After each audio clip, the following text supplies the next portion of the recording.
Hello, hello, hello. This is your message from the universe for January 2nd, 2020. This is the rune Algiz. Now, Algiz is the rune of protection, but in this reading, it is reversed. And along with the Algiz, I pulled my rune for friendships and relationships, and I also pulled this little lapis lazuli that I keep in my rune bag, which is about any of the blue stones. I always think about as being speaking up for yourself, standing up for yourself, speaking your truth, that sort of a thing.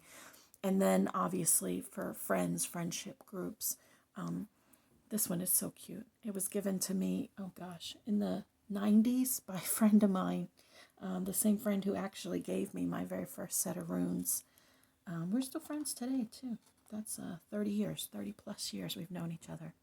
Anyways, in this reading, it's talking about taking a very close look at your friends, at your friend group, at the people that you surround yourself with. Now, this is very specific, and if you followed me here on TikTok, then you know I just gave a little bit, obviously like a 60-second thing, but this is a really in-depth, almost specific reading. So for some of you, this may not apply at all, although I do always kind of believe if you found your way here or the universe put this in front of you, that it's very likely that it does apply to you in some way. So if it's not exact or it's not, right in that sweet spot of, wow, this is me, try to pull the things from it that do apply. Try to take a close look at your thought processes and see what this sparks. Sometimes my reading, the cards mean something different to you if you're familiar with cards and you're able to interpret it in a different way. I know that I watch other readers. I have some that I watch specifically, and sometimes the cards speak to me, but their interpretation of them does not always speak to it. So if that works for you, then beautiful. And if not, don't feel bad if it's not for you. You can click away and I won't be offended, I promise. So I'm sure that you notice right in the middle of this reading here, the very first card I pull, we have this devil reversed. This devil reversed is really about looking at ourselves, and it's about looking at the places in our lives that are still, I don't like to say toxic, but that are still stuck in the old patterns of our ways. We have the Seven of Swords reversed, talking about betrayal, talking about lying, talking about deceit, talking about self-deceit, talking about lying to yourself, talking about framing things in a way that allows you to maintain the illusion of whatever your obstacle is. And we have this Two of Cups about relationships, about love, about friendships. So combining that with this Algiz, which is specifically about our personal relationships and looking at the interaction with others, and then the friendship card with betrayal and the cups. That was why this was such a very specific reading.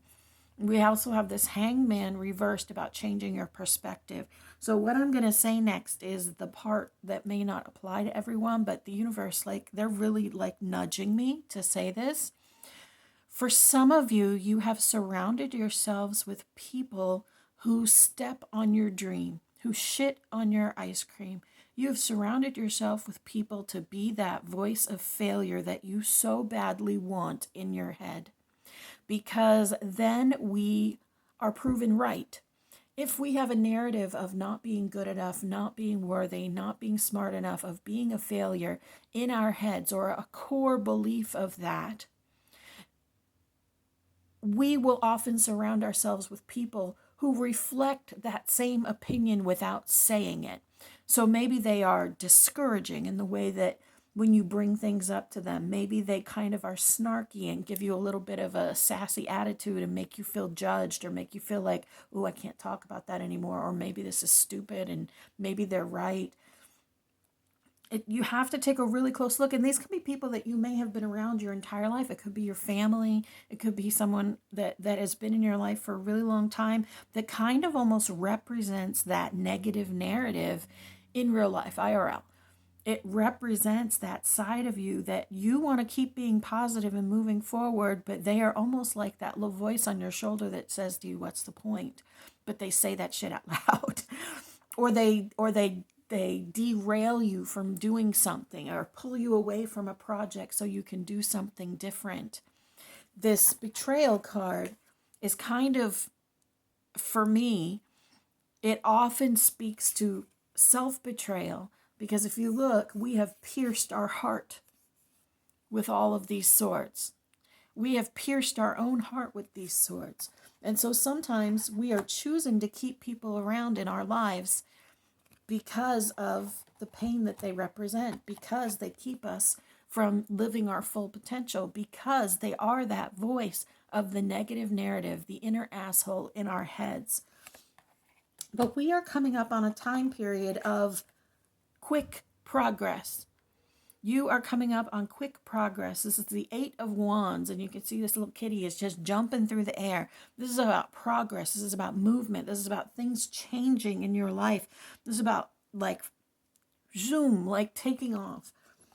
And along with that, we have this Eight of Pentacles, which is about hard work, skill mastery, mastering your own emotions, mastering the things that you need to move forward. So for me, getting these two that are completely different than all these other ones really speaks to like a warning, like saying, look, you got to get all this stuff together because this is coming.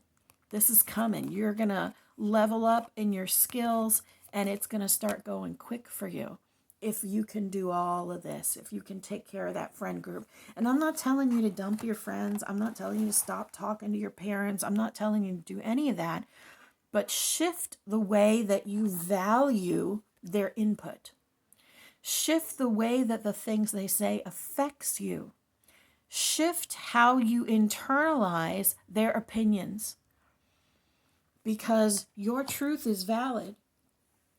Your beliefs are valid. Your thoughts are valid. What you do is important. You matter. You are beloved. You are so loved. But we have to realize that within our head. And we have to embrace that within ourselves. We cannot allow the people around us to continue to be the voice of negative, the voice of the inner asshole. And like I said, you don't have to get rid of them for this. You just don't have to believe what they're saying to you. You just don't have to buy into their perspective on what you're doing, because you are the only one who has the proper perspective on your life and what you're doing. You. Now, it can help to have an outside perspective, but the only opinion that matters in that is yours. So start to really pay attention to what's going on around you, because this doesn't mean they don't love you. They're speaking from a place of love often when they criticize or when they naysay or poo-poo your ideas. They are speaking from a place of love. But it is up to us to decide whether we accept that, the message, and internalize that, or whether we just accept the fact that they're trying to be loving and discard the actual advice or actual comments. That's often a much better way to do this. You are beloved, you matter, and you are so very loved.